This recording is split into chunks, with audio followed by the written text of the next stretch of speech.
ஆலயா cotton வேட்டிகள், ஷர்ட்டுகள், wedding celebration. H1B மற்றும் H4 விசா விண்ணப்பதாரர்களின் சமூக வலைதள கணக்குகளை கண்காணித்த பிறகே விசா வழங்கப்படும் என அமெரிக்க அரசு அறிவித்துள்ளது. இதற்கு முன் ஸ்டூடெண்ட் விசா கோரி விண்ணப்பிப்போரின் சமூக வலைதள கணக்குகள் மட்டும் கண்காணிக்கப்பட்ட நிலையில் இனி வேலை நிமித்தமாக H1B விசா கோரி விண்ணப்பிப்போரும் அவர்களுடன் பயணிக்கும் குடும்ப உறுப்பினர்களின் வலைதள கணக்குகளும் ஆய்வுக்கு உட்படுத்தப்படும் என தெரிவிக்கப்பட்டுள்ளது. வரும் 15ஆம் தேதி முதல் இந்த உத்தரவு அமலுக்கு வரும் நிலையில் இனி அமெரிக்க விசா கிடைப்பது மேலும் தாமதமாகும் என கூறப்படுகிறது.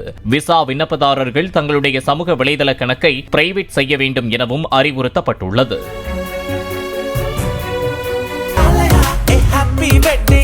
ஆலயா காட்டன் வேட்டிகள், ஷர்ட்டுகள், வெட்டிங் செலிப்ரேஷன்.